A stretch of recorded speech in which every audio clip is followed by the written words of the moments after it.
Good evening, ladies and gentlemen. Welcome to Barrel Proof Lounge in downtown Santa Rosa, and thank you so much for joining us today for Poetry Salon. And now, let me introduce my very favorite poet, Mr. Timothy Williams. Thank you, Casey. All right, welcome everybody. It's wonderful to see you here, gathering poets. And I really just appreciate this so much. All the work you put into your poems, the fact that you put them in books, all the work you put together. You come in here, you share, you come all over the place, wherever you do. I just so appreciate what you're doing out there. Okay? I just wanted to acknowledge Casey Williams for running the show, kind of carrying the dream forward. Shawna Swetech, the ace of the lot here. There's never been a performance, this is the 13th, there's never been a performance that she hasn't offered to help. And that, I'll tell you, that means so much. This is celebrating books. Buy a book, introduce yourself to the author, say hello. What better way to get to know somebody than to read his book? To me, I give a lot of books away. What better business card is there if you're in business than a book of your poetry? But it really isn't the business that makes it work. It's the poetry itself. It's the time I spend with it. It's the time you spend with it. We create something beautiful out of really nothing. The idea for this partially came from Santa Rosa Book Festival, originally the book fair. I'd like to introduce Shawna Swetech, retired hospital medical surgical nurse, is a poet, visual artist, an integrative wellness practitioner. Her poems and art range from personal to political, drawing inspiration from deep wells of human nature and the natural world. Her poetry appears in various journals and anthologies, including Rattle, Healing, Muse, Art Mecca, Pulse, and the American Journal of Nursing, among others. Her first poetry collection based on nursing career, entitled Standing in Their Fire, was released just this year in January. Shawna believes poetry and art are important for healing medicines for the ills of our modern world. Amen. Shawna Swetech.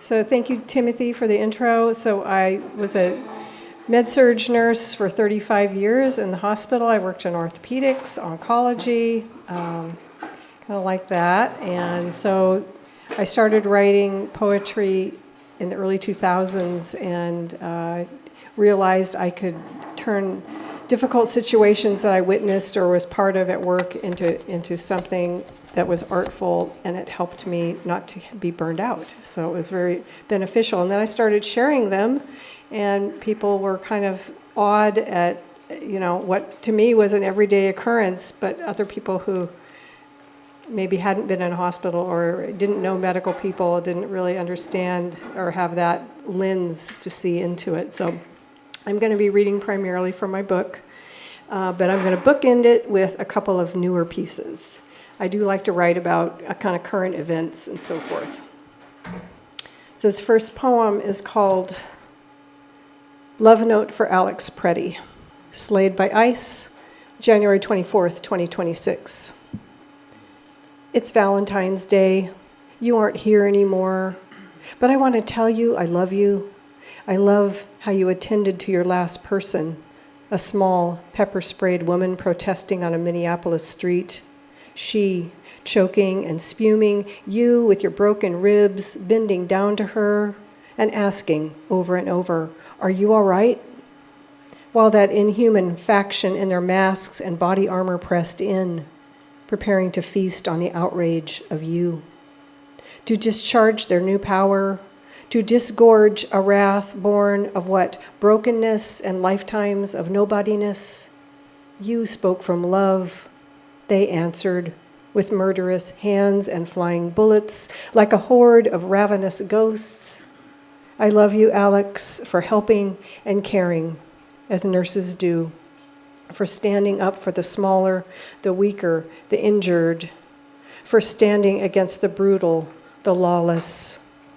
Alex Preddy, gone hero, you are forever starfire, an eternal flame in love's infinite constellation.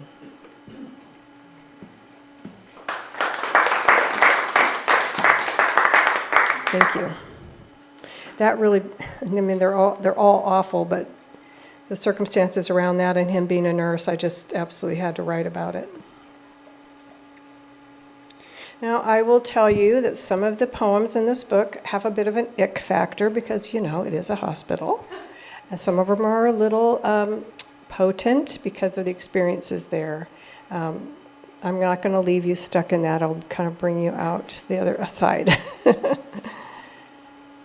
Okay, and this first poem is What I Love at Work. The morning stethoscope ritual, lifting it from around my neck, warming its bell on my hands so the patient won't jump, inserting the gray rubber tips into my ears, opening the back of the patient's gown, then resting my left hand on their shoulder. Take a deep breath, I say, then auscultate lung fields between scapulae, moving down the spine one side to the other, the tidal flow of critical gases exchanging, the blow and breach of the chest's twin whales, inhaling, exhaling. I listen for bibasilar crackles of heart failure, coarse congestion of pneumonia, wheeze of asthma, egophony, rattles, bronchi, stridor, or silence from emphysema, cancer, a lobectomy, the overlay of intestinal digestive borborygmi, the clicks and gurgles of peristalsis echoing through the belly. All the while, I'm marveling at the body's largest organ, noting skin color, tattoos, scars, tan lines, wrinkles, hair, visible ribs, soft, fleshy rolls.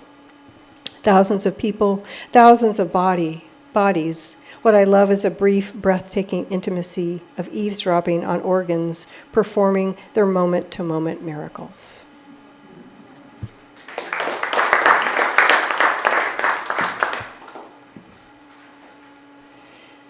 Next poem is an experience I had as a student nurse, and I went to school here at the JC, so all of my training was in the local hospitals, and this happened over at Palm Drive in Sebastopol. It's called Rust. Color of oxidized metal or the brown of fungus on a rose leaf. Stainless steel won't corrode, neither will plastic, but once I ran my finger over a spot of powdery bronze on a cast iron skillet, marveling how the color stained my skin. Then, decades later, that rotation in the ER during nursing school, when a young man came in hemorrhaging from his mouth a few days post-tonsillectomy, spitting copious volumes of blood into a pink wash basin. We ran his gurney down the hall full speed, banging through the metal doors of the OR for emergent surgery before he bled out. Afterward, I couldn't stop trembling, had to step outside into the cool morning before helping clean up the exam room, the burgundy-splattered walls, the fishing of paper towels from the basin of coagulating, still warm blood. I'll never forget the sickening glisten of floating fat, the blood's metallic odor, like copper or rusty iron, the large, soft clots moving in the thick liquid against my gloved hand, the roiling horror of that very close call.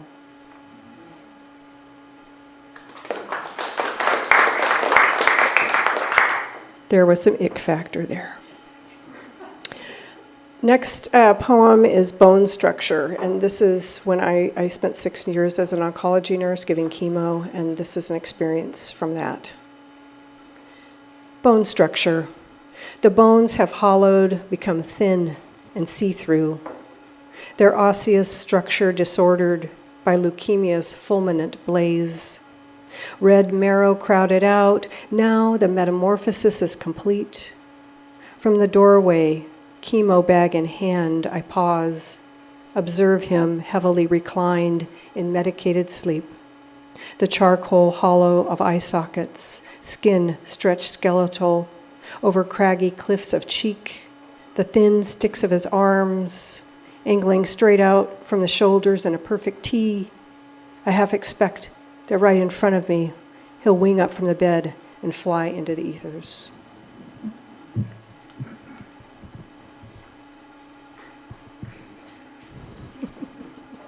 Don't know whether to cry or clap or what. It's all good. All right, and I helped a lot of people pass over in my 35 years as a bedside nurse, and this is an experience based on that. So put your seatbelts on. Rituals. She lies on the hospital bed next to the stilled body, murmurs, "I love you, darling, I love you, darling," kisses his cooling cheek over and over. Their two adult daughters hold hands, perched on brown folding chairs, every fiber straining toward them. And though I recognize the skin's wax pallor, I center my stethoscope on his chest anyway, where the lubbed up should be, but isn't. All the air squeezes from the room as they wait for me to utter what no one ever wants to hear, those 7 little nuclear bombs. His heart has stopped. I'm so sorry. Back at the nurse's station, the wife sits across from me as I call the doctor. Pushing the cottony curls from her face, she begins the new widow's ritual, reminiscing about the deceased, how they met in high school, together over 60 years, the wonderful father he was. When she sobs, "I can't imagine life without him," my stomach tightens, a sure sign I'm slipping into sorrow's thick bog.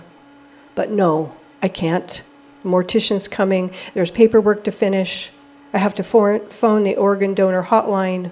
The ER is calling report for my next admission soon as his room has been cleaned. Breathe slow and deep, I tell myself. Focus on her silk blouse, the rich colors of turquoise and emerald green. Watch the distracted motion of her hands, twisting a wet Kleenex into the shape of a mushroom cloud. If my tears brim, I'll hide my hands under the counter and press the fingernails of my right hand into the palm of the left, just underneath my thinning platinum band.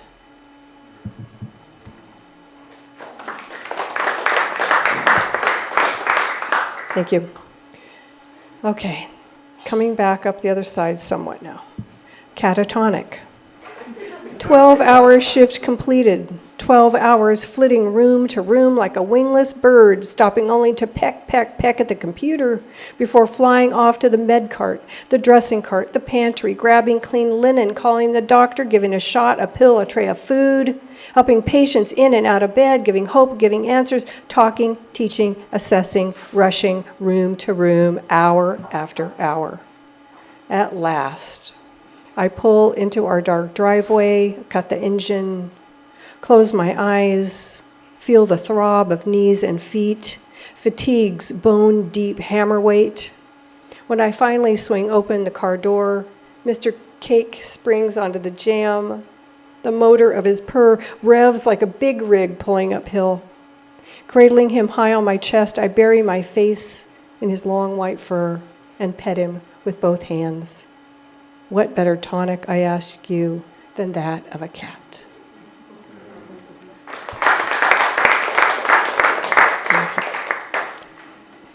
So these 51 poems are from my student nurse days, all through decades of being a nurse at the bedside and up to retirement and into retirement. So this last poem I'm going to read from my book is called The First Anniversary of the Last Shift, 9/20/21.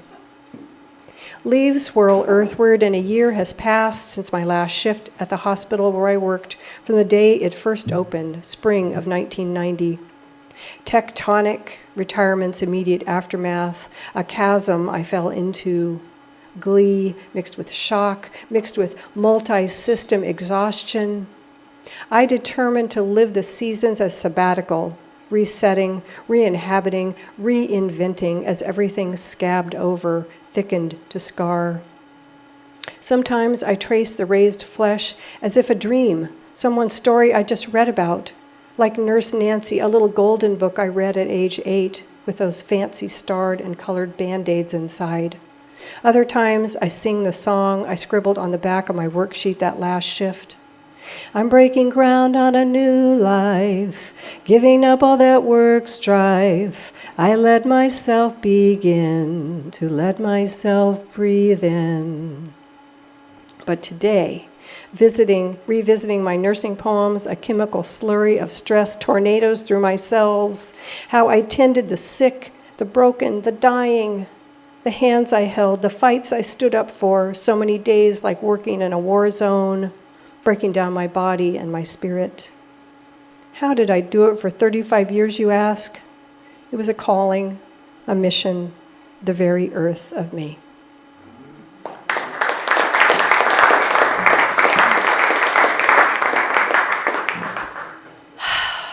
I'm so happy I can read those without bawling. I've been retired 5 years, but I miss my patients. Nothing else, just them. Okay, so it's the last poem. It's a newer one too. And it's another poem of witness, and it's called Zucchinis for Peace. Again, endless and forever it seems, these months and years and decades of fighting, warring, hating, the fear, the uncertainty is everything. Even the earth herself waits to release its clutched heart. Tomorrow, another No Kings protest, and millions over the world will rise against tyranny, against violence, the erosions of freedom.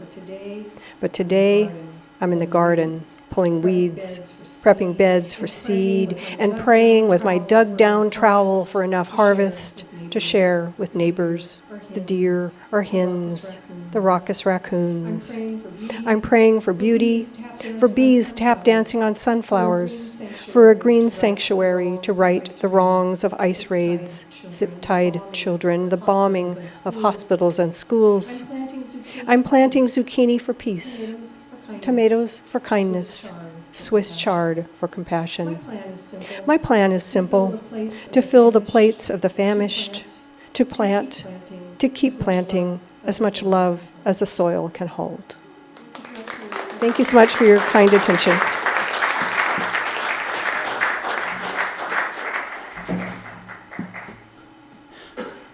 Okay, I am going to read the bios. Brian Martens. Brian never says, if I have a place, Brian, and I need a poem, call Brian. He's always been a poet. His book of haiku and other favorite poems is titled Three Ravens Gate, 2019. His second book is Merlin's Wing. That's a new book. He's a California Poets in the Schools guy. Brian's poetry is concerned with the human condition. He co-hosts Santa Rosa Art Center Speakeasy, poetry, music, over mic events. He seeks to inspire and motivate people to explore the great mystery through podcasts, the spoken symbol, creativity workshops, shamanic drum journeys, and poetry with deep curiosity. Ladies and gentlemen, Brian Martens. Thanks, Timothy. So these are my two books. Going to read mostly from the Merlin's Wing tonight. So the title poem, Merlin's Wing Raven. Iridescent black, glowing colors, speaking the wisdom of myth, your cawing musical voice showing the elusive trickster. Your trick, playing me, I gasp as you dive, speeding like a tucked bullet, vision carving sky and nest, wings touch the sound of air. Sculpting myth to trust the unseen. Legend follows you as I grow my wings. Tell me more stories, dip your wings into gold. You perch on my shoulder, speaking your language to my hollow ear, your antics of flight follow. I feel you rise, wings bursting through fog, light, and air.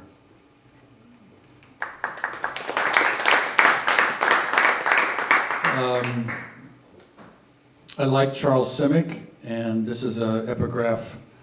I have seen sparks fly out when two stones are rubbed together.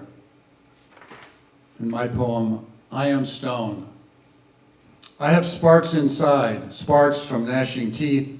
I can be calm and solitary, even while being thrown into a stream. I don't know what you think of a stone, but I knew I came from one. I descended from a star, rough and jagged, hot and molten, through an atmosphere of light crashing into earth, buried until you burst the crust. Smooth now from centuries, tumbled by water, elements frozen and baked, all to harden the exterior, to keep inner sparks alive. I have met other rocks and stones. We gathered, cracked together, making a dragon spewing sparks of fireflies and stars.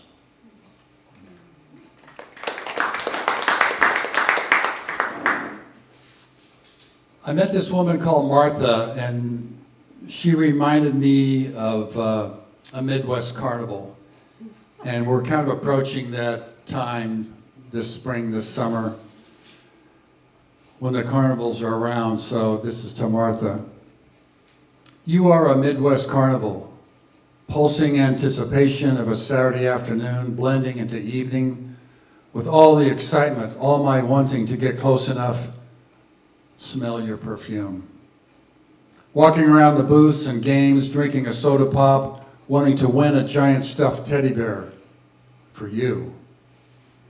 My buddies, classmates, girls from other schools, neighbors, all feel the carnival cavort with senses. I imagine you fresh in your tennies, then the fear and pulling back. What do I say when I'm close enough to smell your perfume? The cascading tastes conspire to serenade your tall body of grace. You, a dancing carnival, every step smooth, sure, with your own expectations, as we walk to the edge of the booths and rides. Behind the trees, hand in hand to steal a kiss. Your warm hands tremble, hold me tight. I have waited a year for this swoon.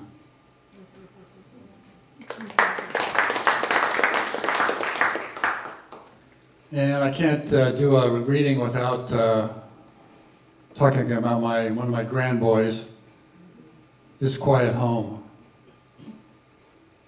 I think he's about 18 months at this time. Not waiting for a softer bed, grandson Jack is napping on the dining room floor, so quiet. I wonder if he has passed, but no, he moves. A fury of action and movement, now content, asleep with the stars, his dream boat afloat on buoyant air, clouds, thoughts, and me writing this quiet poem. Spring flowers blowing through smelling sound, blustery coolness washes the land. I sit with words that incubate from air, falling, pasting on a page, waiting for providence. House so quiet with the young Buddha sleeping, filling this now holy place with childlike dreaming, dreams covered in peace, happiness, bliss. His soft, silent breath, dreams escaping on the backs of birds, carrying messages on the wind. When he wakes, the questions will come, the fairy tale and myth continuing, the thread of dreams unbroken since the first man and woman. Mirroring the bushmen, dreaming in their sky of stars and lightning, dream and mystery continue through his breath on my floor. This moment, his path of discovery.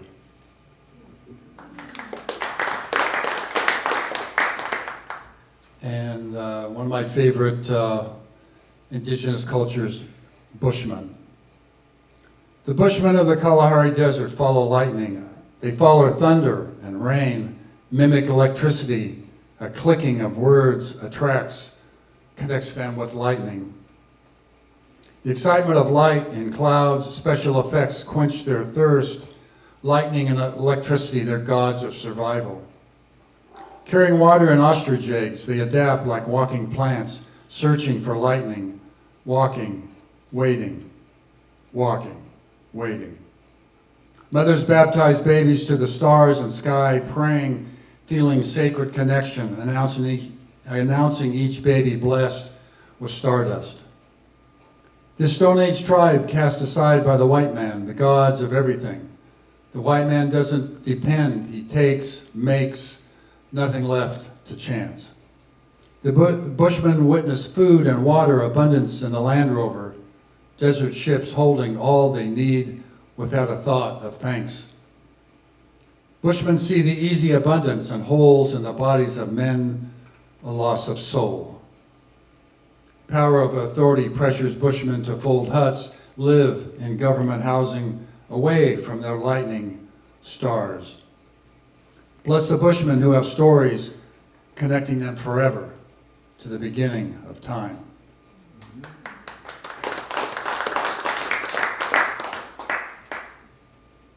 And this is titled The Tree of Forgetting. There's a lot of old stories about the tree, the ancient tree that started everything. And there's stories about how when we're on the other side and we're going to come into this new life, we have to hug the tree. So this is a story about that. The tree of forgetting.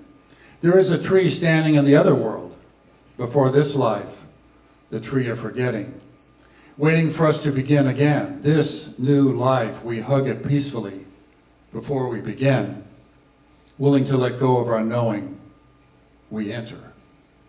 The past, our knowledge, the shadowy baggage, forgotten, but not the imagination to create again, new. We forsake our knowing, willing to let go for our soul. The tree holds the thread of our forgiveness and our story of each time returning home. The tree allows us back to a beginning.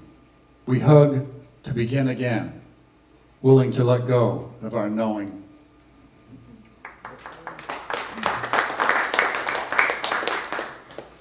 And this poem is called the Rilke.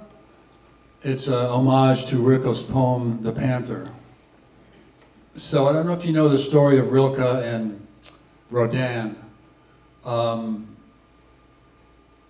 Rodin is a great sculptor, lived in Paris. And Rilke's maybe 20 years younger than him and just starting out as a poet, really having a hard time writing at this time when he's starting to live temporarily with Rodin. And so Rodin gets frustrated with him. He sees he's struggling. And one day he says, you need to go to the Paris Zoo, go there and watch the animals until you can't watch anymore, and then come home, sit down and write until you can't write anymore. So I guess that's what Rilke did, and he wrote his famous poem, The Panther. So I take it a little bit differently. I take it from the viewpoint of the panther, the Rilke. Timid in hat and coat, sitting on a bench in the Paris Zoo, he stares. Sitting apart from comfort, his body hidden, barring him from an opening to see into the animals. He comes day after day observing me, testing his will to discover a path to peace, to pierce and expose inside. Daily imprisoned within hat and coat, his vision paces less, moves further until he trusts. Through time, his introspection sees past his contentment, begins to penetrate inside my animal essence. His eyes sees me without the believed bars passing, knows the thread is felt between us, and suddenly he's aware I am panther.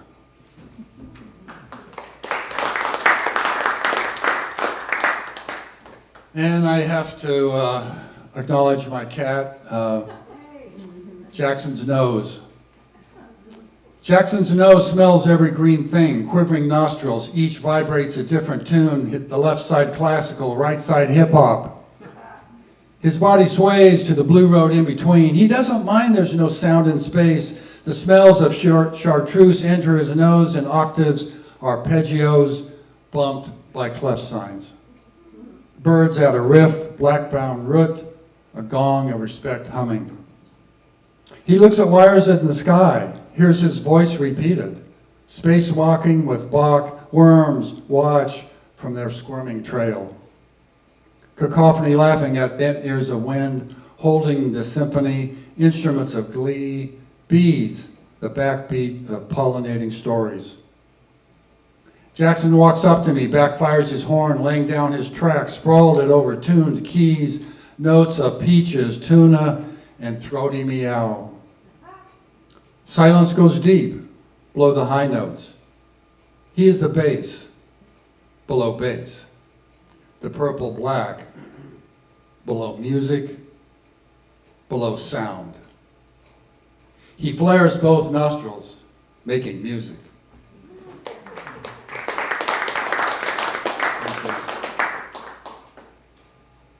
I'll tell him you all clapped tonight. He'll be happy he got some recognition. And finally, this is kind of a prayer. It was from a Vision Quest in June 2012. Vision Wind. O Spirit of the wind, blow away all my chaff. Leave only the seed of my knowing. Let this seed grow in my heart, full, open, clear, and strong with possibilities.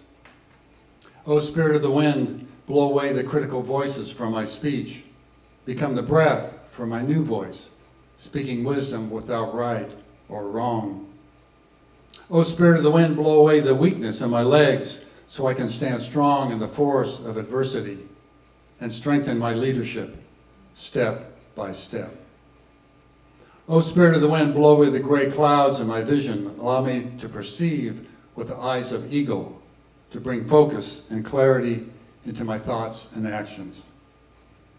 O Spirit of the wind, O Spirit of the wind, blow away all my separateness from all things. Let me understand the mystery and the secrets of each day. Thank you.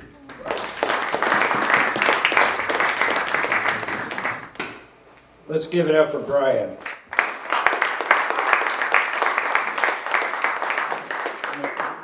You know, another kind of prayer and another kind of place, and it does everybody good because we're just soaking it up right now. Okay, so my next guest is Claire Drucker. Shawna recommended her, and she works out of the sitting room right now, but she has quite a history. As a Jewish lesbian mom, educational consultant, poet, dancer, identical twin. She taught English at Santa Rosa Junior College.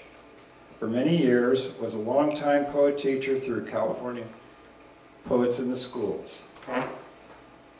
Claire's first book-length collection of poems, The Life You Gave Me, was published in 2023 by Kelsey Books. Her chapbook, The Fluid Body, was published in 2014 by Finishing Line Press. I skipped a line. Claire's poems have been published in numerous journals, including California Quarterly, Jewish Literary Journal, Rust and Moth, Epiphany, Puerto del Sol, and Women Artists Datebook. Claire is also a poetry curator for the Sitting Room in Pengrove. J.J. Wilson's, a community library dedicated to women's literature and art. Ladies and gentlemen, Claire Drucker.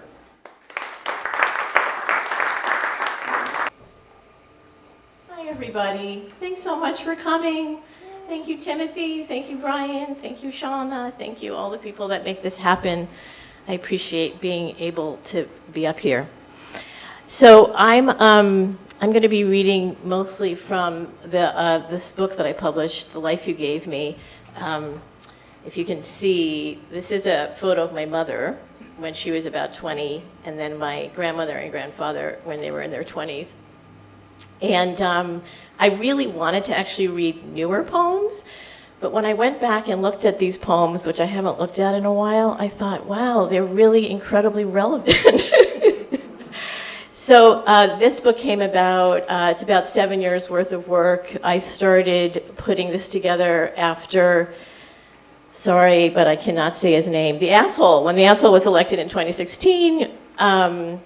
And they basically, this collection was sort of my grappling with upheaval, inner upheaval and outer upheaval, with the rise of authoritarianism, climate crisis for us in the form of fires, pandemic, and then for me, years of taking care of elderly parents, working and taking care of my daughter. So it was sort of, so that's the sort of the, what motivated me or how I grappled.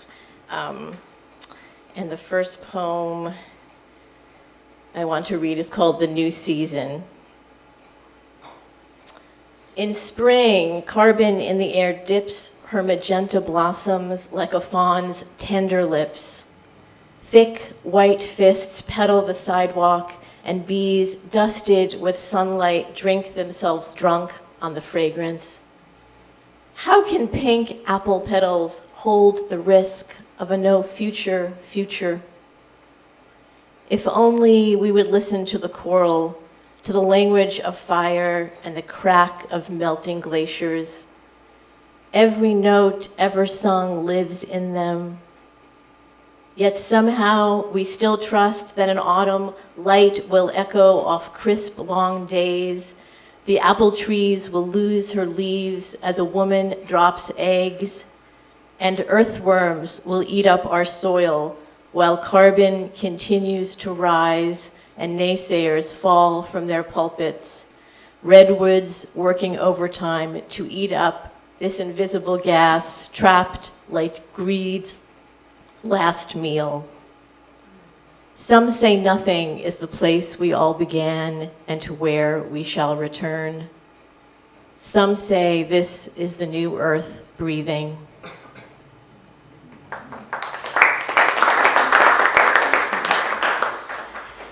This came out of, this very short poem came out of COVID lockdown, and when I read it again, I realized that what we're going through now in our culture is somewhat similar. It's called Exile.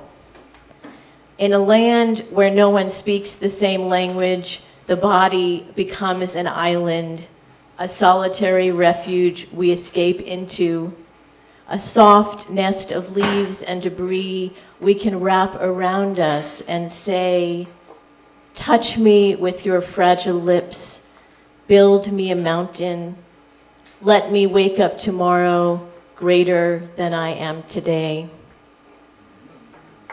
Thank you. So this poem was written in fall of 2020, and it's definitely a period of time that I actually wish I could sort of forget, and I think we all wish we could forget. So it was lockdown, COVID lockdown, and it was also fire, so we really were trapped in our houses. Oh, joy. So in this poem, I'm really looking to my grandmother for some kind of solace and also the natural world. It's called Great Blue Heron. I should also say, just as a little context, that my grandmother, along with my mother and my uncle, who were very little, fled the Nazis in 1938. And my grandmother lost her husband, my grandfather, her mother, and her sister, and all her siblings were scattered around the world, and she came to New York City alone with 2 small children. Great Blue Heron. Jogging the track in early morning hush, trucks in the distance ripping up concrete, I remember my grandmother, how she told of standing in the New York subway, 2 small sets of hands in her own, how she wanted to throw herself onto the tracks, but their faces peered up at her, those sad, empty mouths, and this stopped her. I wonder now how she made it through, how she forced herself to turn on the tap, scraping last night's dishes, how she sewed and sewed until her skin cracked. A great blue heron wings into the center of the wet field, its body an exclamation point, neck like a pencil turned toward the east. Its elegance unmoors me, and I turn back every few seconds to watch it glide without touching ground, like the stone statue game I used to play in the woods by the creek. The heron elongates, plumage a steely gray touched by the sky. How do we keep from throwing it away? How do we stand still and listen? Blue heron jabs her beak into the moist grass, throws back her serpentine neck, oblivious to my presence. She could be the center of everything, all of us rotating in concentric orbits, spinning with the shifting light, flailing our arms in a dance of form and shadow. Now the heron hears a noise, opens her wings, lifts the sun over my head. My feet dig into the soil, my voice in that other lifetime, so quiet, begging to be released.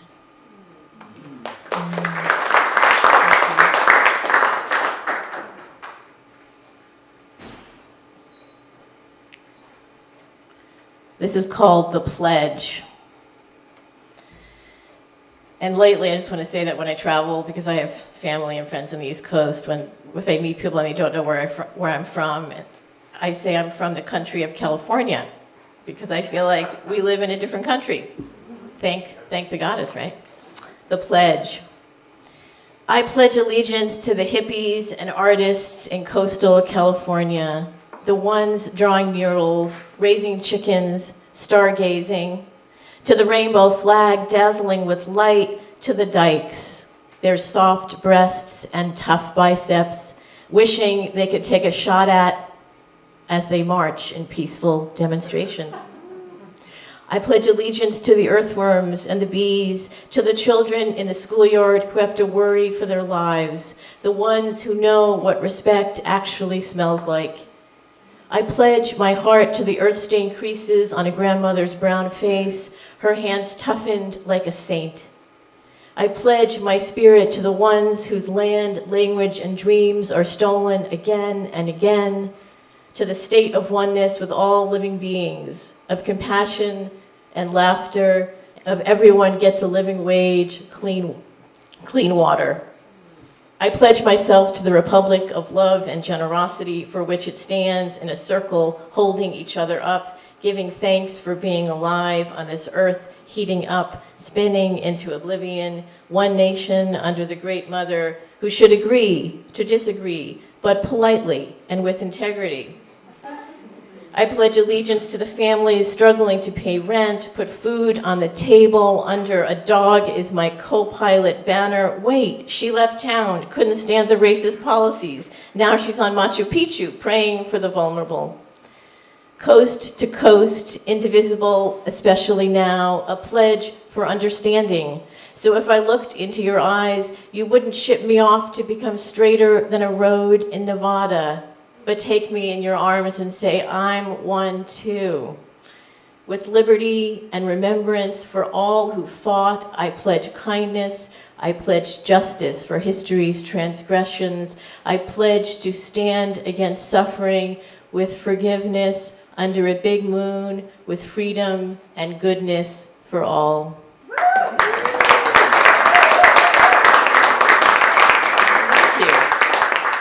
Wouldn't that be great if that was our anthem? Yeah. So I'm actually going to use you as guinea pigs a little bit.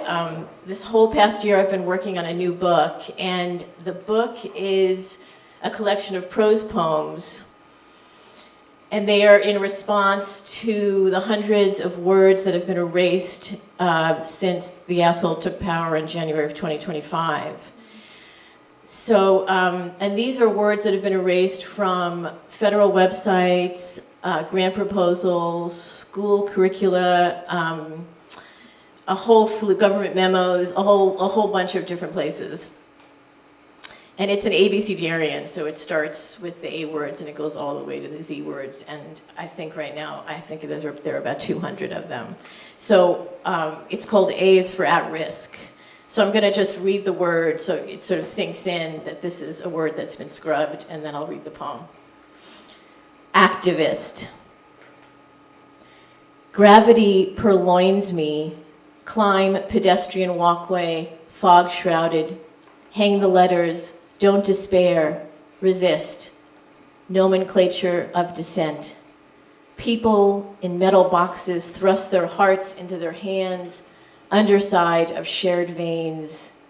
We are just the tip of dappled sunlight coalescing.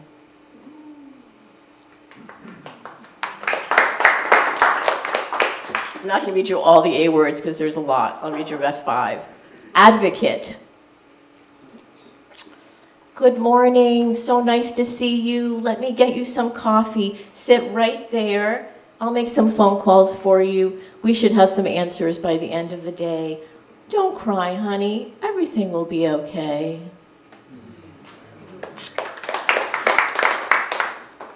All inclusive. The house embraces her with turquoise arms. All the rebellious writers with clits, the books they've birthed, their thick and tiny spines. How they whisper, shout, stomp, caress the silence. The roof blossoms into honeysuckle, lavender, jasmine. Redwoods inch closer. Ecstasy enfolds her.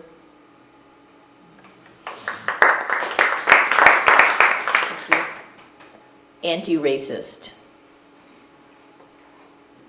No jokes, no microaggressions, no best friends. Don't touch my hair. Don't evoke your Aunt Judy. Don't get teary. Don't tell me you understand. Don't say it. Don't say it. Don't. Just sit with me in silence. Let our bodies remember the cells we are made of.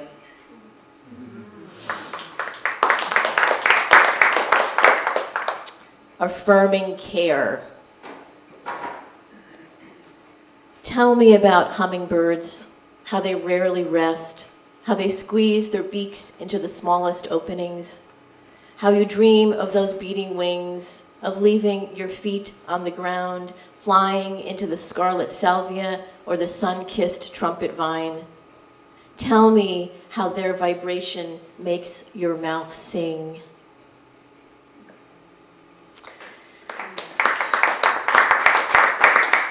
This is the last one. It's called, the last word is allyship. San Francisco, 1987. Queerest place on earth. The red light, dude in a Stetson, white pickup truck sporting the Confederate flag, yelling, "Fucking dykes," while I hold my girlfriend's hand. All the straight ones behind me screaming at him as they walk down Van Ness from some movie I can't remember now. I wish I could thank them again. I wish we could sail around the world together, paint the stars purple, walk through every beautiful doorway. Thank you.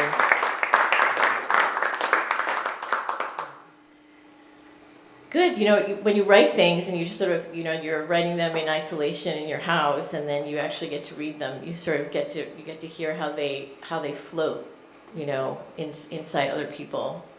And I'm just going to read you one more. I like to end with my mother's voice. So I took care of my mother and my stepfather for 10 years, and one of the ways that I was able to do that was that sometimes I would come home and I would write monologues in my mother's voice. This is called Release Me. She actually didn't have this strong an accent, but it's very comforting to do the accent, so I'm going to do the accent. She was obvious. She did have some New York accent. Release me. Actually, never mind. I'm not going to do that one. I'm going to do this one. Erase that. The title is Mishigas. So for those of you who aren't Jewish, there's probably 2 of you out there. It means crazy in Yiddish. Michigas. I don't need anyone else. Be shops, mops, does the laundry. We can take the shuttle to the podiatrist. If someone comes, they have to be over 40. I don't want anyone too young. What if they want my jewelry? Remember that girl with the jalopy? I don't want to drive around in a car I don't know. It might smell bad. You lost how much money? Oh, how could you give up your class? Oh, that was because of his stroke. See, it's all my husband's fault. Oh my God, that's a lot of money. Well, I know you can't just say give it back, but it was yours in the beginning, and they should know that. Can you maybe say it was a mistake? You don't need to come 2 times a week. I'd love to see you, but we can manage without your help. All we do is watch TV, eat some cottage cheese with peaches, read a little, fall asleep. You keep telling me you're tired, so rest a little. Don't keep running around. Oh, by the way, I need to go to the eye doctor. Can you make an appointment and take me? Also, the vacuum cleaner finally is kaput. I'd like you to drive me to see it so I can buy another one. Then I want you to pick up the mail. When I get my pension, you can deposit it and then write our rent check. You really ought to get more sleep. You've got those dark circles under your eyes and you're putting on weight. A mother sees everything. You should get a job that pays better than teaching. Like Diane's son. He's in construction. Thank you. Thank you very much, Claire. That was like taking us to another place, another time, another accent, another language, attitude, everything. It's just right there. Alrighty, we're going to get started with the open mic for our poets with published books tonight, a little bit different type of open mic. Timothy is going to open us up, and then it's going to be Terry. This was a poem that I wrote in 2000. I wanted to read it. It's called April in Bear Valley. Anybody know Bear Valley up around Colusa, Wilbur Hot Springs, any of that area? Sort of on this side of Williams. It was a refuge of mine for quite a while. I would say close to 10 years. And I would go there and meditate and so forth and, you know, get healthy and do nothing and stuff like that. So I wrote this book after it burned down. I had all the notebooks in there, all that stuff. So this poem is a little bit of a story. Actually, it's a story. It's called April in Bear Valley, and here we go. The person, Libby Flower, is a nurse. Somebody might know her. One night I was in the, ER or clinic or something, and I said, "What's your name?" And she said, "Libby Flower." And I said, "Can I use that name in a poem?" And she said, "Oh, yes, you can." So with a name like that, I mean, you can't lose, right? Libby Flower, I mean, that just sings. So, Libby Flower, an old friend working at the Wilbur Hotel, put the honey in my ear last night. Drive through the valley and look at the wildflowers. Drive until you come upon a newborn colt. It'll change your luck. Colt. Stagecoach travelers rolled along these roads from Wilbur Springs back in 1865. Horse-drawn wagons crept along the spring-fed Bear Creek. Today, I drive through Bear Valley at 2 different speeds, dusty and perpetual. I'm up to 5 miles an hour on a road with no time at all. Lightning struck and scarred the valley floor last summer. A burnt oak draped an old man's beard pokes through the meadow, looking like a startled buck with only one velvet antler. A palette of waning candles drips paintbrush and sky lupin, royal and western larkspurs, flee across the majesty of gold fields. A long-legged roadrunner marathons alongside my truck, old Jackson. Veers and runs up an old tree. Second to none, it fades into an unparalleled dream in the rearview mirror. Dust stores the valley floor on this scarcely traveled road. Hunters in camouflage drift by with guns in air, their mud and snow tires stirring the dirt like hungry hounds. April's windy flutes of meadowlarks and brassy bearings of blackbirds call and respond in the transparent breeze. The dandelions are free now that the hunters have moved out.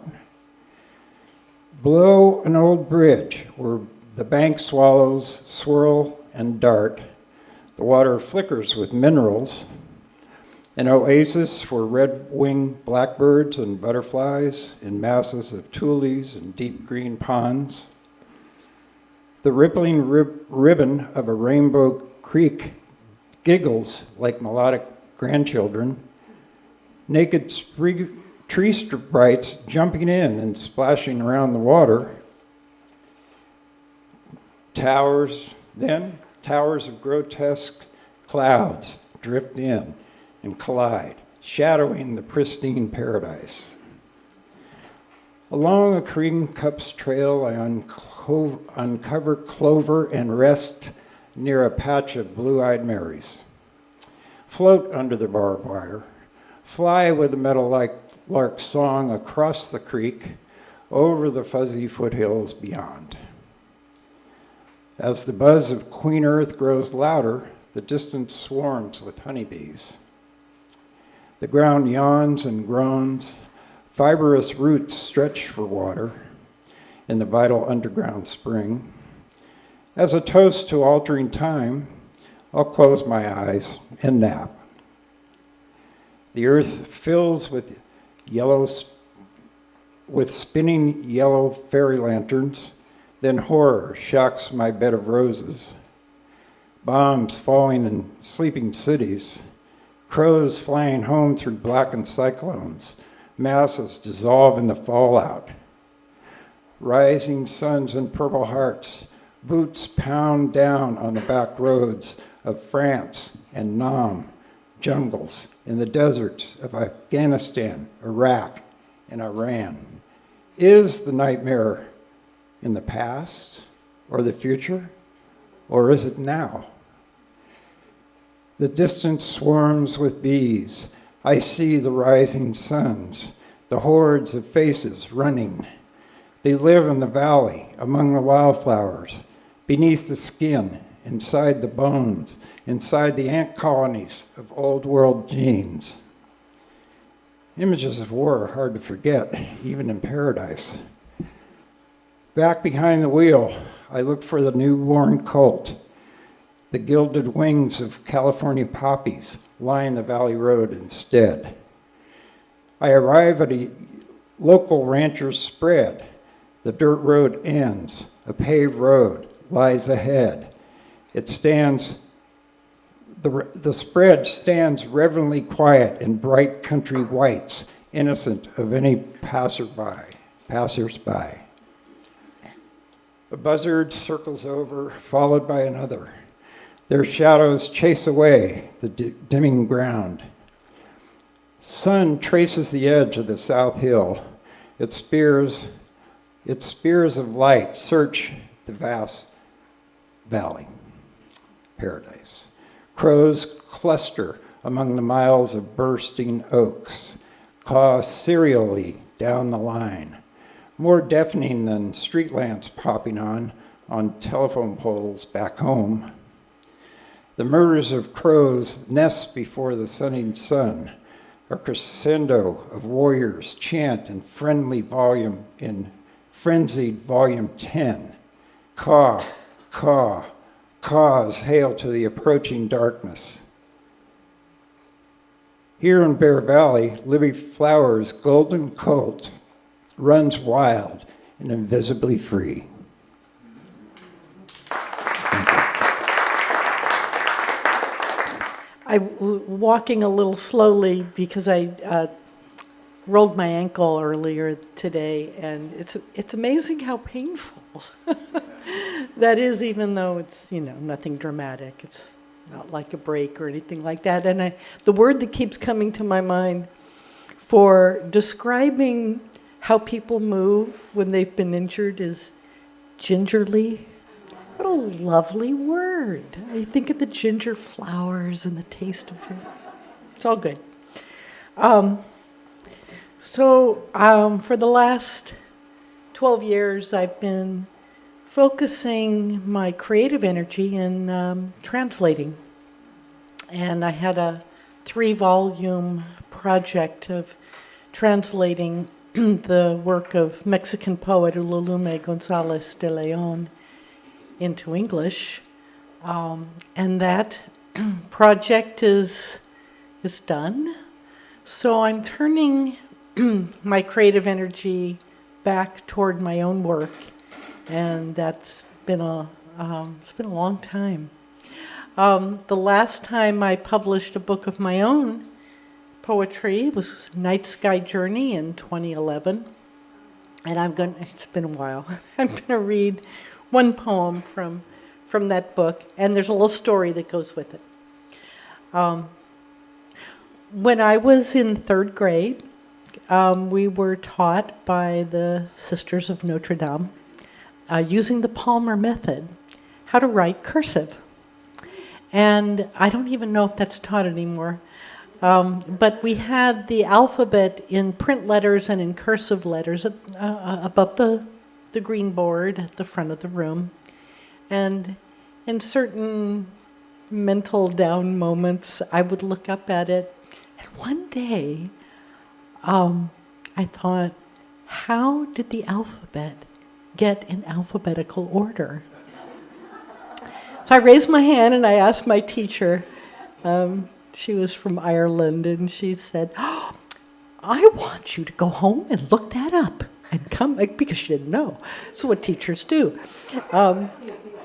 So I did, and there was no answer in any book that I looked, and it started a lifelong fascination with the alphabet, which has led me many places, and I've read so many odd and wonderful books about it. And where I know a lot of the answers will come from is some study of the Kabbalah, the Jewish mystical tradition, in which the order of letters in the alphabet has a deep spiritual meaning, having to do with the story of creation. So this is this is a poem related to this obsession I've had with the alphabet. It's called A House for Sounds in Which Metaphor Was Desired. That's one of the many definitions of the alphabet I found in my studies. A house for sounds in which metaphor was desired. I want to give credit to Claire for attempting this huge project, which is an ABCDarian poem, or series of poems. I have tried that form so many times, not successfully, but I realized this is an ABCDarian poem from a time when the alphabet had 20 letters and not 26. And the last 6 get in there at a time when we were moving into what is called the Christian era. We got somehow those last 6 letters into our alphabet. A. In the beginning, the empty air, a windy day. B. A house the wind blows through. C.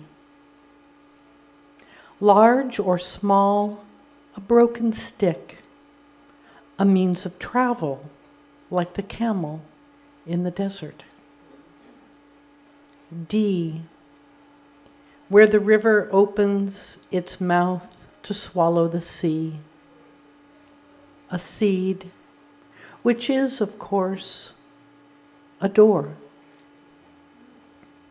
E, the roof of ecstasy, all the windows in flames. F, an old man leaning on a cane, soon to lie down and take off his dying clothes. G, a broken stick to hang the laundry on. H, twisted bundle of string, the breath of one sleeping. I, the same breath caught in flight. J, the breath returning to the body after a dream of dying. K, a closed fist, the camel in a bad mood. Streets you'd rather not be walking down. L, long-legged darkness, delicate blue veins under the tongue. M, mountain and water and the first birds. N, an unmarried woman, small fish in the shallows, awakening. O, just the mouth, no river, no breath, cousin of the moon, or small white stones once cherished. P, born to royalty, a lucky number, or the gallows. Q, woman bowing to her royal self. She turns and turns in the tower of the sky. R, for remembrance and its small blue flowers. S, oh yes, snakes, winged and plumed, demotic note of silence. T, the tree of life, a cross and thorn to prop up the end. Soldiers hang their coats here. U, V, W, X, Y, Z. In the twilight of the fable, the rest will be prayers. Thank you. I'm going to walk gingerly back to my seat. Good evening, everyone. Nice to show up tonight. So I'm going to read from a book that I published just last year, almost a year ago, called Decompose, which are haikus.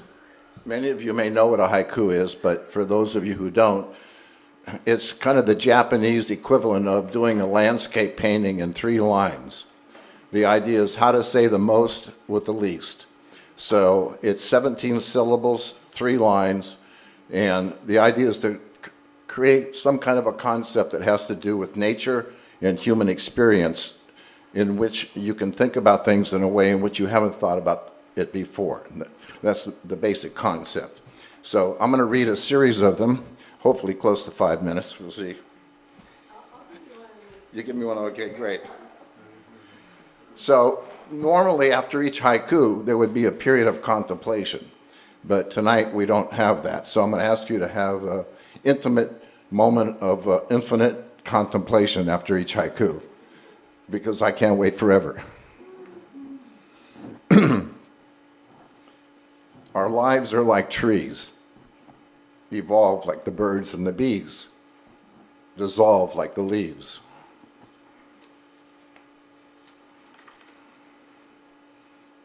Particles and waves, reality is just a phase, how the universe plays.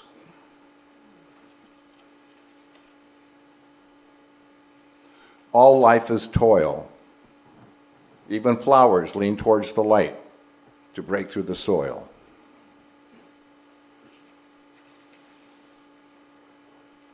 River in the skies, mesmerizing cries, rainbows fill my eyes.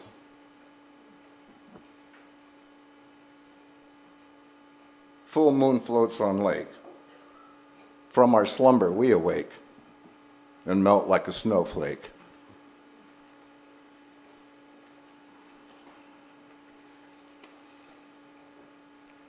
All moments in time, strung like laundry on the line, just states of our mind.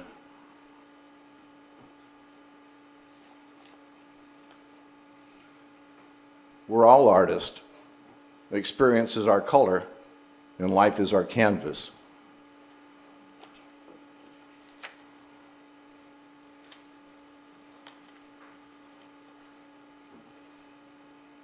Time is a river, and every drop runs to sea. The current is me. The future is now. Every moment is now. It's never not now.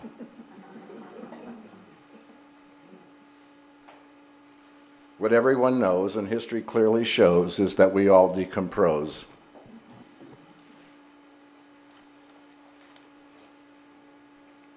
Baby cries in bed.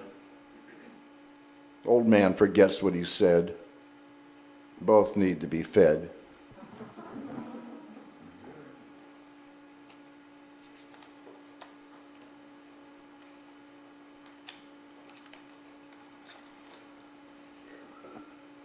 We can't stop the rust, but there's one thing we can trust.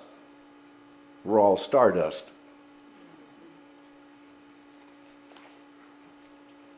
Don't be a hater. Soul's much greater. Light loves Darth Vader.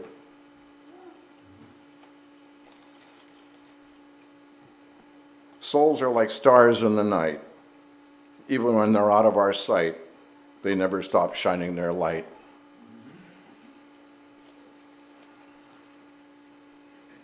I'm not afraid of death. Eternal life, I have no doubt. It's dying I'm not crazy about.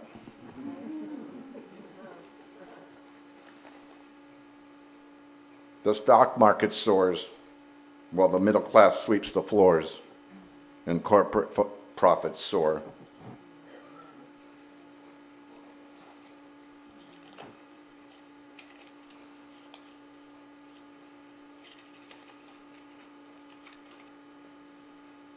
Full moon floats on lake. From our slumber we awake and melt like a snowflake. Thank you.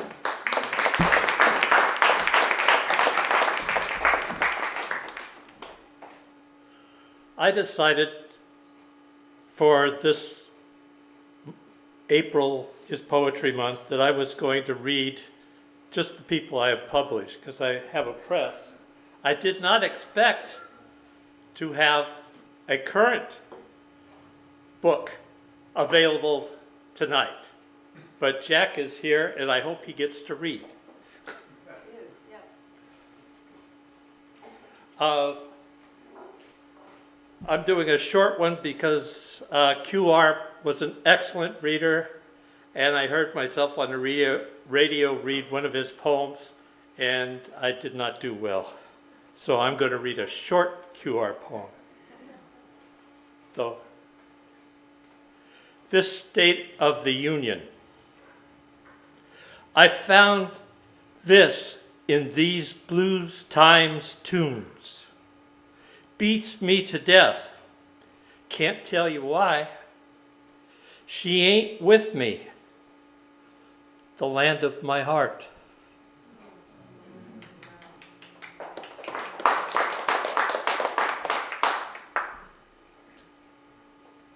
The second one is by Carolee Sanchez, and she is the person that created the present form of poetry in the schools back in the 70s. She went in her car all around the state and found poets, taught them how to teach, and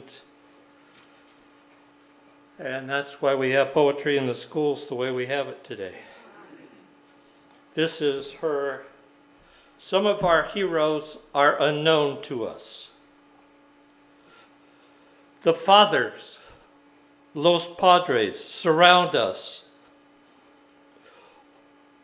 Hold free life and no trespass behind the same fence, while los osos, the bears, stand watch. Between the fathers and El Mar Pacifico, the peaceful water, somewhere in this region, ancient rocks carry picture stories about a happening that seemed important to make note of.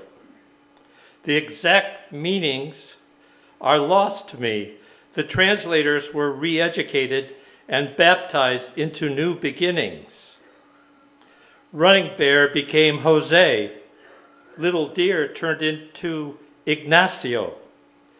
Bird with no song was called Esperanza. And Quiet Water married a Lopez, who left his name as the origin of that Laguna Lake outside Arroyo Grande, the big dry wash. My pen cracks ink into the blanks, ignores recent historical coatings of asphalt conquests and old Victorians oozing with substance and legend, ignores yet older missions, those pearls of civilization whipped from blood-caked mud by Frau Junipero Serra, testaments to the victory of Bartolomé de las Casas, champion of the heathen souls, renamed, replaced, civilized into encomiendas, reinvented on the spot, San Santa, San Santa, San Santa. Ruego, and excuse my Spanish, I'm doing, anyway. Ruego por nosotros. I can hear Carol Lee's voice in my head, which is just driving me crazy. Ruego por nosotros, nuestro Pedro, nuestro Señor. Pray for us, our Father, our Lord. Santa Barbara, San Ardo, San Juan Bautista, Santa Maria, Santa Rosa, San Miguel, Sant Isidro, Sant Inez, renamed, replaced, reinvented on the spot. In 1548, great scholars, great thinkers journeyed to Valladolid, royal capital of Carlos V, El Rey of 16th century Spain, to debate the true nature of those native inhabitants of Nueva España.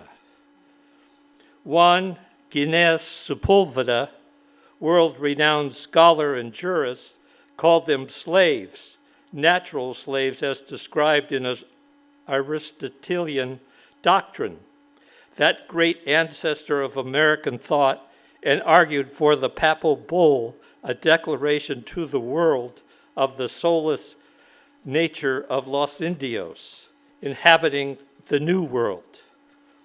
But Dominican Padre insisted the Indian contained a soul, could be civilized, should be baptized, and saved. For 3 years, they battled at the court of Carlos V, and in 1550, Holy Mother Church and Bartolomé de los Casas won the day, the soul of the Indian and moral sanction to proceed with conquest in the name of Dios and Carlos Rey of Spain. San Santa, San Santa, San Santa, San Luis Obispo, San Juan Capistrano, Santa Margarita, San Ramon. Somewhere around here, ancient rocks carry picture stories about pre-Balboan times of heroic moments and ordinary days that missionized Juanita might interpret for me. Or maybe old man Pedro's grandfather, Shumash Diego, remembers the stories his grandfather told about coyote, the tides, the whales, the mollusks, the swallows, grasses and grains, sun, moon, and earth. The 9,000-year history of the Chumash people. Mardi Gras, 1986, recounted, documented, retold. Mr. Lincoln was a tall man, we said, a hero, and a paradox. Bartolomé de los Casas was a hero and a paradox. And some of our heroes are still unknown to us, renamed, replaced, reinvented on the spot.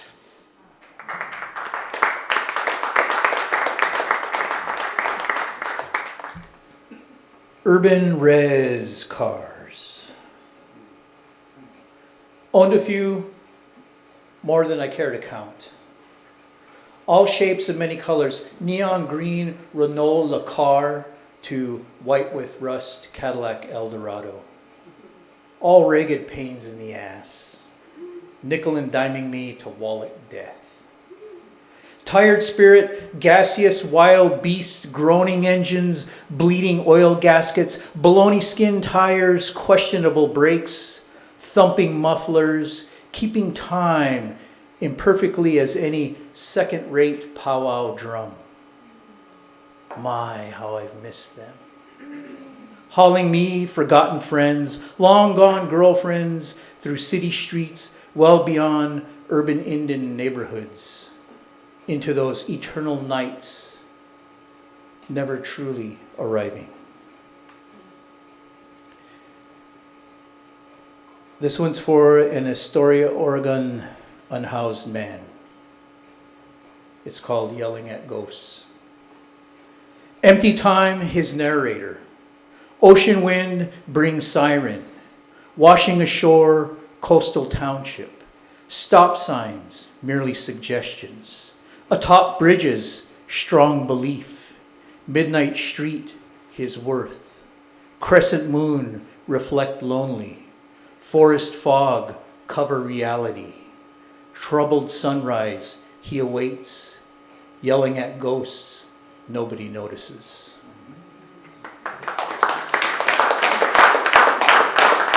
Thank you. Sierra de San Lorenzo. Sunrise hiking north along wave surf padded sand, smooth as Baja Highway 19, to and from Todos Santos, most parts anyway. Unrhythmic crashing Pacific surf, smell in distance reaches out of burning trash. That unique stinging scent. Remembering how oil drum garbage burns on my visits to the res as a kid. Olfactory memory is hardwired like that. Distinct stink. Keep walking, it fades with wind shift. Here seems light years from Badlands Prairie of Pine Ridge. Roots define the reach of my branches. Monstrous driftwood washed ashore. Burn it all down? Beach bonfire, perhaps. That'd be a good way to go. Turning back south, Few paces ahead, two small beachcomber birds scamper quickly, side by side, darting left and right in front of me in synchronized pattern. After several footsteps of this, feeling like a Roman chariot being pulled by two little birds, while small crabs dart away into shallow surf, escaping my trident stare of wonderment. Finishing my beach hike where I started, the locals cast nets into the surf, pulling in fresh catch. Perhaps it will be in my fish tacos lunch, I hope. Sunrise sneaks well over from the eastern Sierra de San Lorenzo mountains, moving ever slowly without notice of time or schedules, job deadline due dates, or even alarm clocks. Underneath the nothing of mountain and sun is another Baja Sur, Mexico lazy day. I'm cool with that, even with the smell of burning trash. Thank you.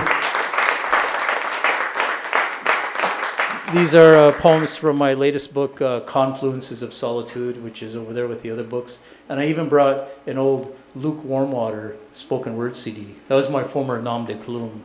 A couple of you here at least know who Luke was back then. Anyway, thank you very much.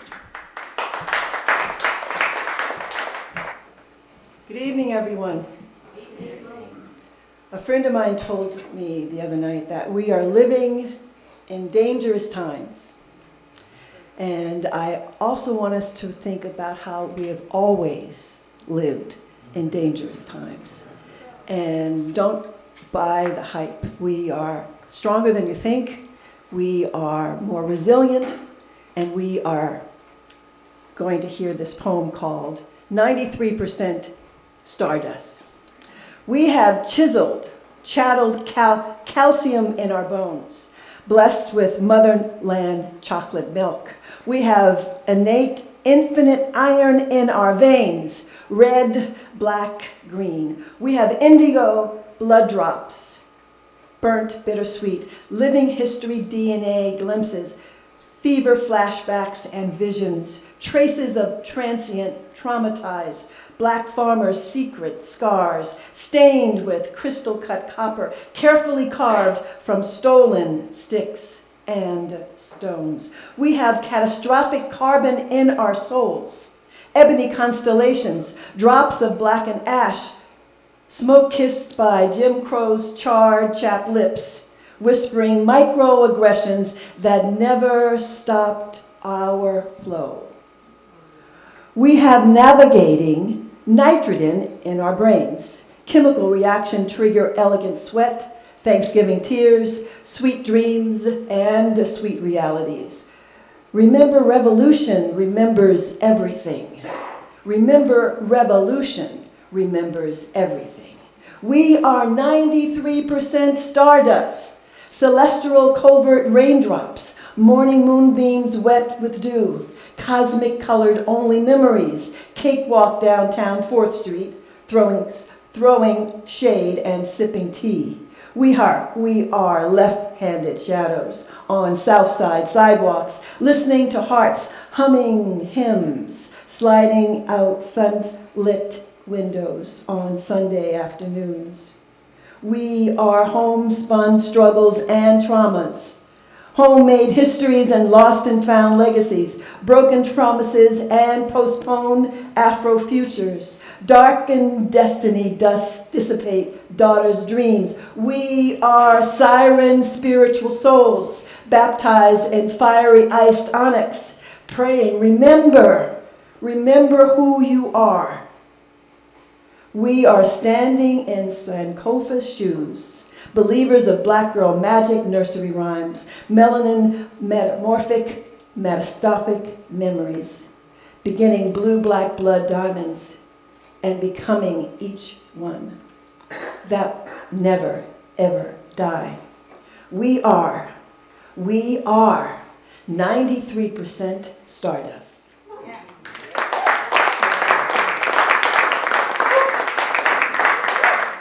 This is also from my book that was going to be 2 years old in August. Memories. I was born to live forever, to wander alone delicately on cracked, broken, timeless lines.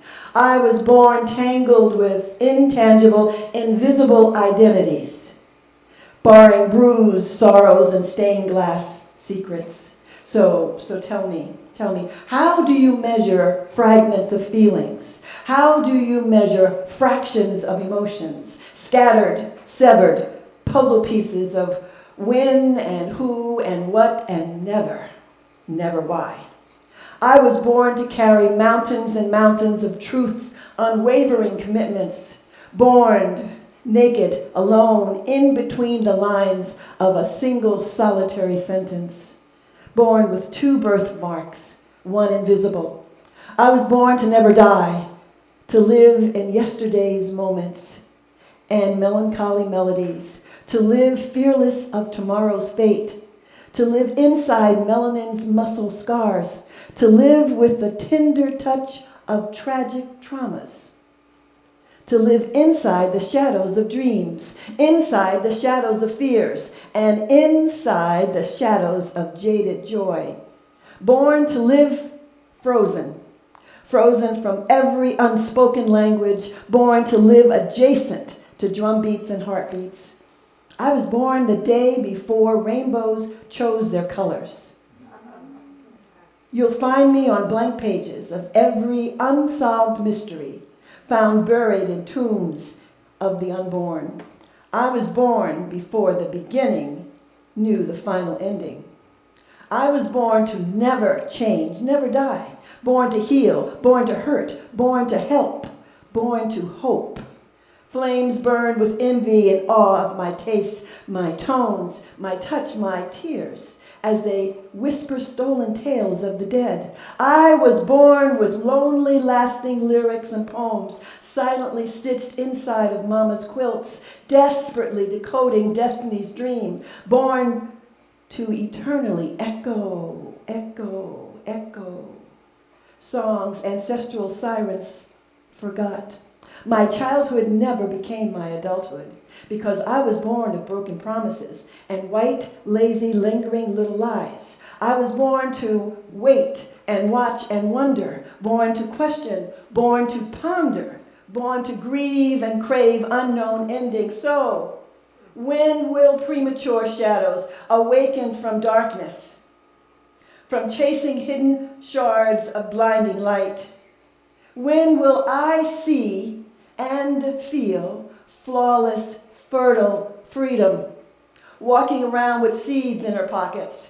When will I know her soft touch, her velvet suede skin, unbought, unbossed, unlocked, unshackled from her past? So tell me, do you know?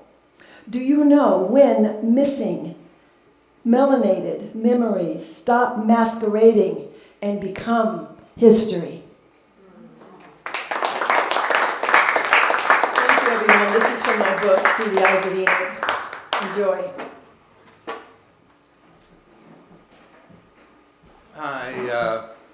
My new book is The Light in California, and it's really a trilogy of 3 of my books.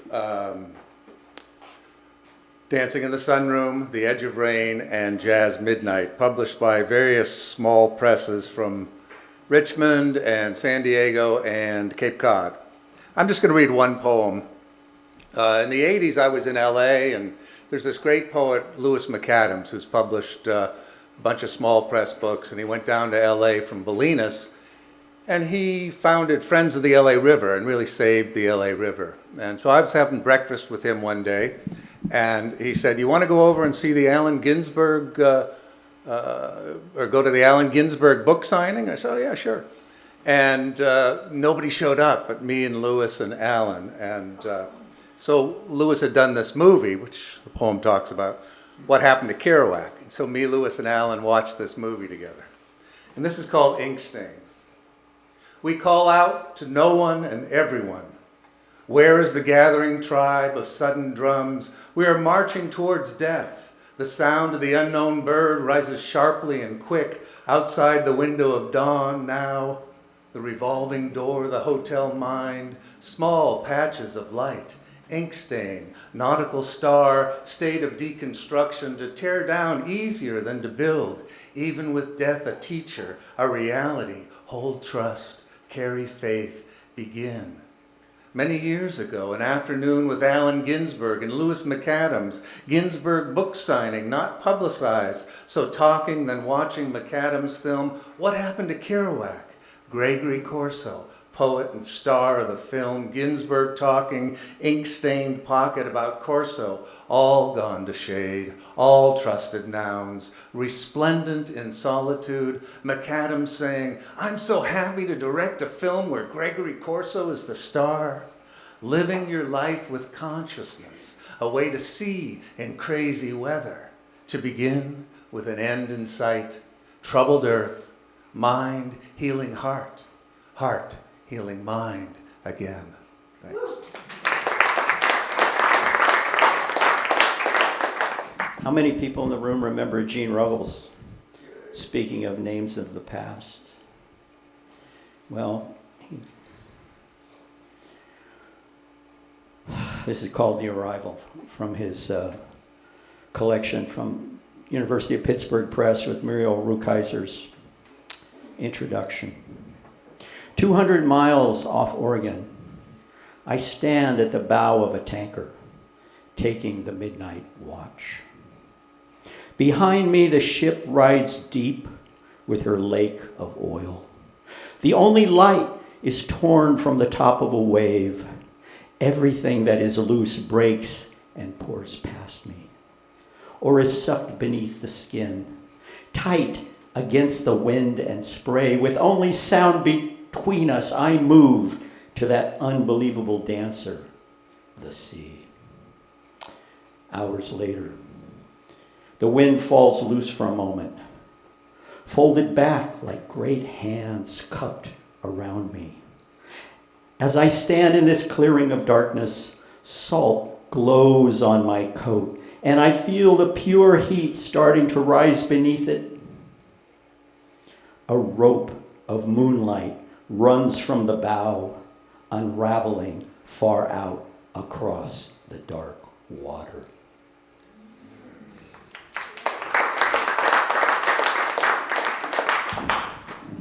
I've written a bunch of poems about Gene, but this is one from one of the times when I visited him in his, that swanky thing, something out of Aaron Spielberg, anyway, the Petaluma Hotel.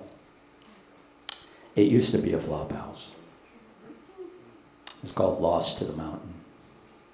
It's a phrase climbers use to remember what can easily happen each time they go up. You know, we all see things in the distance. Lines of light and desire converge in our eyes like a summons, but not everyone hears the water. Picture a man alone in his room, the walls closing in on a 10-day notice to quit.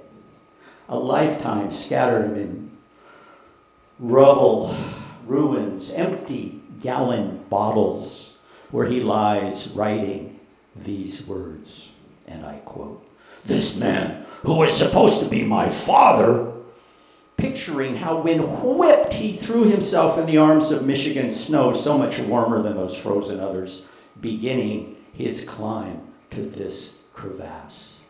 You know, the beauty falling from his wounds were not staunch, but soaked page after page, piled on the floor, while the window poured green willow off the Petaluma River.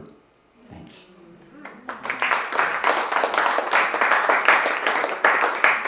This is an excerpt from a story in my book, What They Don't Know. It's called Flamingo. Just as she drifted into sleep, a thump startled Alice awake, and another. A series of creaky thumps above her, like a box spring mattress being jumped on. She heard a woman moaning, faintly at first, then louder. Alice rarely saw her neighbors. Once in a while, she spotted a stooped gray figure emerging from one of the louvered doors or moving at a snail's pace down the long, damp corridor. It was funny at first to think of some dear old thing getting off when she herself, scarcely 24, wasn't getting any. But it happened often enough that she began to be annoyed. She considered banging on the ceiling with a broom. "Shut up," she yelled one night. There was no response. The apartment had been quiet when she moved in. Boy, it's hard to see. The only noise, a dim thrum of traffic from the boulevard a few blocks away. It was a high-ceiling studio with kitchenette in a decaying building that in the boom years of the 1920s had been a posh hotel. A double row of royal palms led from the front entrance, past the buckled remains of a tennis court, down a weedy lawn to Biscayne Bay. In the halls, plaster hung from the ceiling, exposing bare board. A stairway on the second floor led to the graveled roof where there were a few dilapidated lounge chairs on a wooden platform and a sweeping view of the bay. When it wasn't raining, she'd climb to the roof with a cup of coffee and watch the sun come up. She had watched those lush, glorious sunrises from the porch of her former boyfriend for almost a year. Now some other woman was making him coffee. Rain or shine, Alice worked on her thesis every morning at a small formica table facing a wall. Afternoons, she had a clerical job in a campus office. Most evenings, she studied in the library. At night, she lay awake, worrying that her thesis, Eros in early 18th century Europe, was too flimsy, and she would disgrace herself on the comps. The daybed was lumpy and narrow. A jealousy window adjacent to the bed opened to the back end of the parking lot, and occasionally beams of light swept over her. Some nights, the moaning from the apartment above, unaccompanied by thumps, sounded as though her neighbor were in pain or suffering dry heaves. Perhaps Alice had misinterpreted. She listened closely, but could not discern anything other than a woman moaning. The boyfriend could be the silent type, or the woman could be masturbating compulsively. She alternated between indignation and pity. In October, the nights were given over to howling wind and torrential rain. The walls seemed to sweat, the windows rattled. Once she realized the building had survived much worse, she was able to sleep. Now it was a sharp clap of thunder that scattered her dreams. Her room turned bright as day for a heartbeat. She lay awake listening until the thunder faded. Her neighbor would be listening too, she thought, subdued by the storm's power. All her elderly neighbors must be listening, each on a narrow bed, bathed in sudden, fierce light. The storms rolled in over Miami for 3 weeks without a break. Alice plodded through the gloom, feeling half drowned and at times unbearably sad. When the sun came out at last, she raced up to the roof. It was mostly underwater, except for the raised platform with its twisted lounge chairs. So intent was she on the brilliant blue sheen over sky and bay, she didn't notice at once she wasn't alone. A bulky woman in a pink chenille robe was balanced precariously on one of the battered chairs, watching Alice navigate the puddles. "Ahoy!" she called cheerily. "Welcome aboard." "Good morning," Alice replied. "Lovely day, isn't it?" "The most beautiful day of my life," the woman boomed. They smiled at each other. The woman had crooked, stained teeth in a face once plumply handsome. Tangled gray hair fell below her shoulders. Her name was Sabrina. "Alice, huh? You look like Alice in Wonderland. I always liked the name. My first daughter was Alice. She died in a car crash, and she was the good one. The other one won't talk to me. Adele. She married up. I bet you're a good one." "Good enough," Alice said. "Have you lived here long?" "Couple of months. Don't get out much. Been a little indisposed. This is as good as it gets, I tell you. It's one hell of a view. The sky, the boats, the birds. Did you see that flamingo?" "No, where?" She looked around puzzled. "Down on the lawn on the bay side. I've been watching it all morning from my room. It looks lost or hurt. It's not even full grown. Take a look, see. Well, I think that's 5 minutes. That's my book. I didn't bring any copies. You can get it on Amazon or in the public library. Nice to be here again. This little book came out at the beginning of the year called West of Santa Rosa. My wife's watercolor is reproduced on the front, giving the river mist coming up. We live in Guerneville, have been there since 1966, and know something about the scenery and the characters. And this book has both. And the briefest way I can do it tonight is deal with a character. There are two main recurring characters. One is called Our Preacher, who does some, one time he prays over a big blue Plymouth that he thought was in the wrong place and makes the sign of the cross and almost gets himself run over. But another one is a guy by the name of Mellow Joe, who's a composite, typical Russian River cat, you know, big guy. Garbo's Wednesday Night is a poem about a nightclub we had there where we had great sound system and great music. And Mellow Joe comes in and says, "Hey man, my name is Mellow Joe and I can whoop this entire bar arm wrestling," that kind of thing. But I'm just going to do this one over here, a Mellow Joe poem called New Year's Eve, 1979.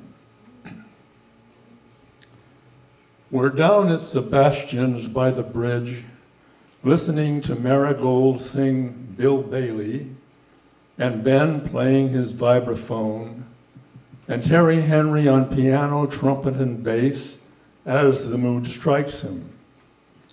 We're shooting pool and laughing a lot, and then the pizza is ready, and everybody lines up to get a free slice because it's New Year's.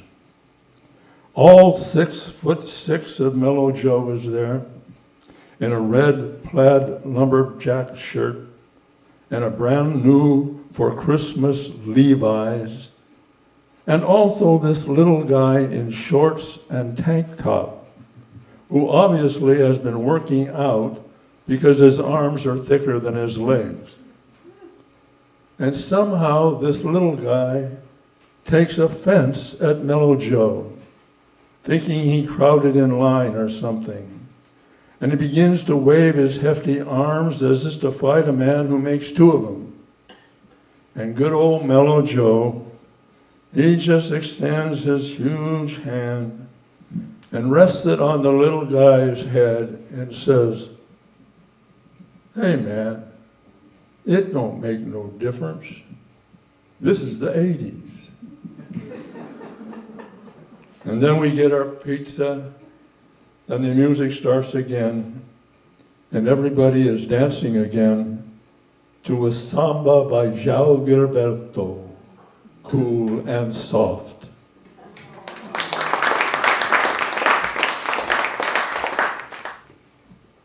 Thank you for this opportunity. I wrote this book looking to give the quilts that I make a second life. So it's called Find the Critters. Cosmic Critter Convergence. There are 23 critters in this piece. We live on a planet quite wondrous, with many other critters besides just us. And though this image seems to say that out there in the cosmos they could play, chances are it's not that way. We all need water, fresh and clean, clear air to breathe from forests green, deep oceans, creeks, rivers, and streams, snowpack on mountains. Let's work as a team. Each of us doing all that we can to protect the earth and be a fan of all of us who live on this place, an orb, unique, floating round in space.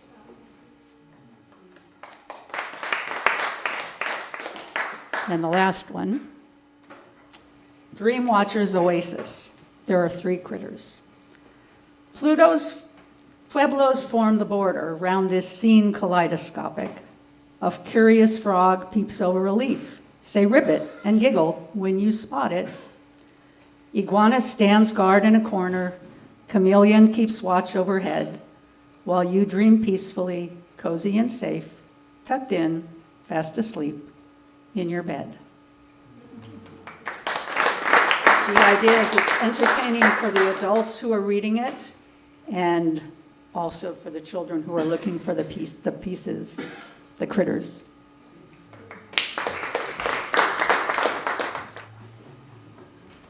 Okay, you can hear me okay? So this is a poem from Fragile Bones, Fierce Heart, my chapbook. It's called What I Teach Third Graders. I did teach cursive, Terry, but it's not in the poem, so. What I teach third graders. I teach how to shake hands and raise hands and clap hands to appreciate, how to listen, how to wait, how to hold a pencil, not a gun. I teach that every sentence has a subject, the man, and a predicate, is shooting children. And some have a prepositional phrase in their classroom. I teach them to pause at a comma, to stop at a period, and a question mark means you are asking, why, why, why? I teach them to multiply, legs on dogs, fingers on hands, not shootings in schools. And how in subtraction you start with a bigger number, and when you're done taking away, you have less. 17 less in Parkland, 15 less in Columbine, 27 less in Sandy Hook.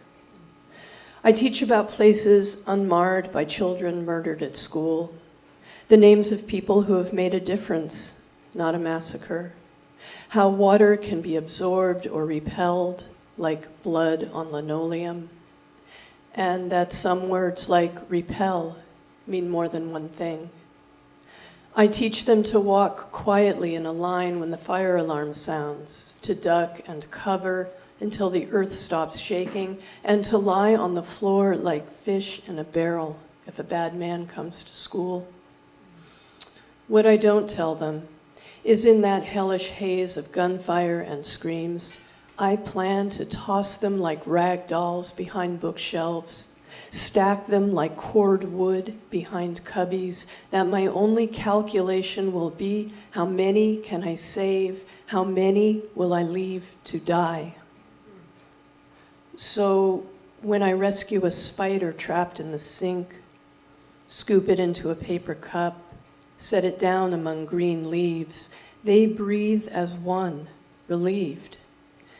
Because I've taught them it's wrong to kill small creatures. Thank you. Landscape dominates. Alfred and Georgia in letters. His Fulmer and Schwing began their epistolary volleys, Lake George to Taos and Santa Fe.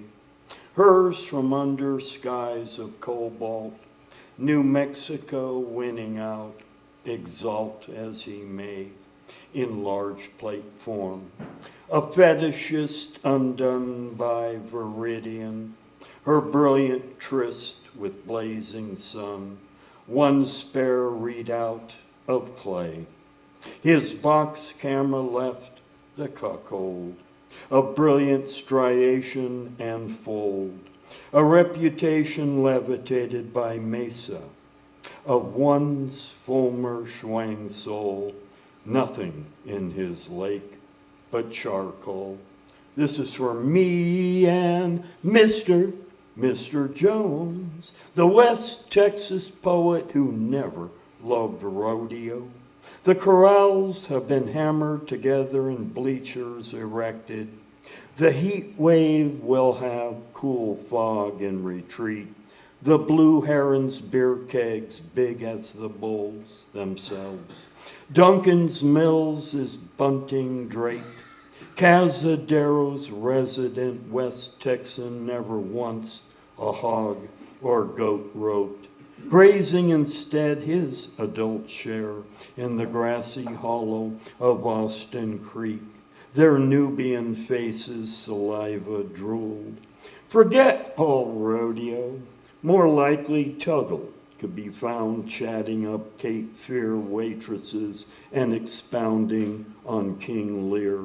Then trudging back up to Kaz, buzzards upbraiding him for an outsized tip left for Heather, muse of a Tulsa Abad, written on bacon grease table napkin, nary a mention of any goddamn rodeo. The friars of the Fender Stratocaster, off in quest of the banners and spears of Perugia, St. Francis encountered instead his own fear, that of the leper toward whom he ran and embraced. Today I'm walking Johnson's Beach, having just passed another homeless camp beneath the Guerneville Bridge, where everyone goes barefoot in rags, even as some rock and roll band covers the almonds tied to the whipping post. Friars of Lazar House play their fenders loud enough to crumble the walls of San Damiano. Honor due to Greg and Dwayne. Mendicant birds now flock about their stage. Russian River, a Sisi of crystal meth pain.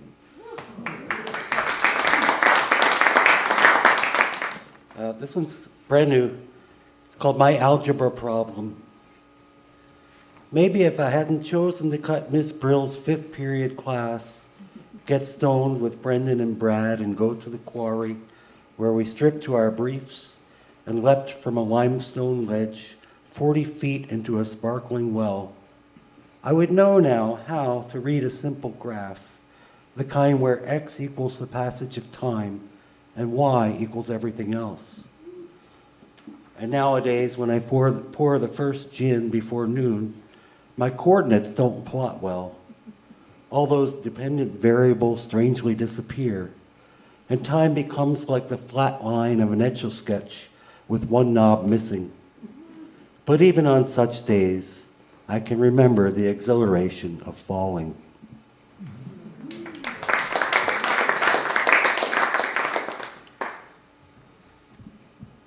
This one's called The Case Against House Cleaning. Uneven wedge of boot heel, thin fabric in the knees of the jeans, the lackluster newel cap at the base of the banister, the beauty of things worn, rainwater in the footprints to the outhouse, pollywogs in the puddles, a lampshade gray from pipe smoke, the old man's blistered red proboscis he always tugs on before he talks, mashed nap of carpet in the center of the stairs and toward the refrigerator and the old phone on the wall, drool stains on the pillowcase, as if we need evidence life is not a dream. Call me lazy, but I haven't the desire today to wear my arm out, scrubbing the rust ring off our bathtub basin.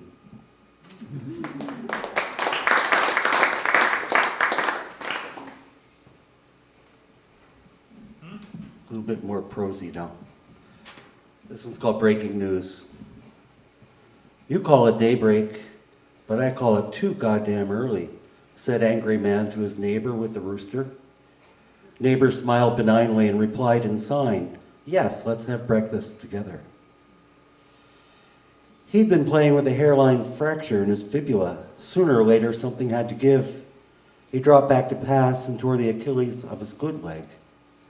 There, as he lay crumpled on the turf, the crowd murmured. They understood and struggled to understand. So many hearts broken at once. Jesus was thanked passionately and profusely at the award ceremony. What saith the other nominees? Oh, give us a break. She broke her behavior contract when she shouted expletives in the milieu. Later she apologized and by way of explanation said Her roommate's snoring broke the sound barrier. The newest worker, a sweet kid, would say, "Hey, I'm taking my break now." In fact, we didn't have breaks. None of us knew how to break it to him.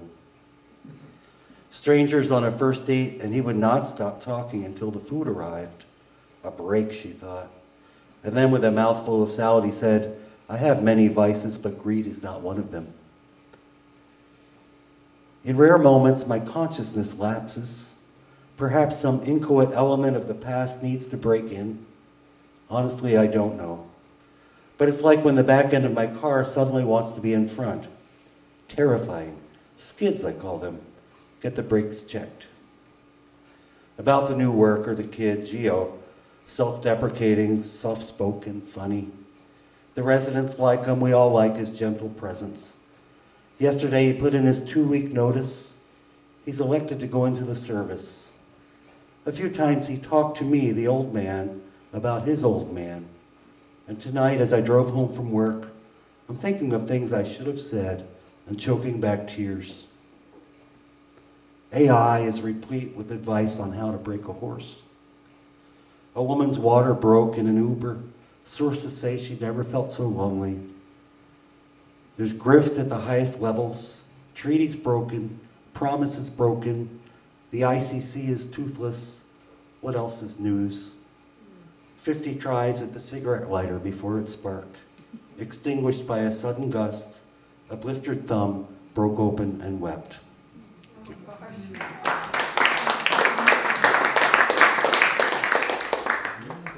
Thank you, everyone.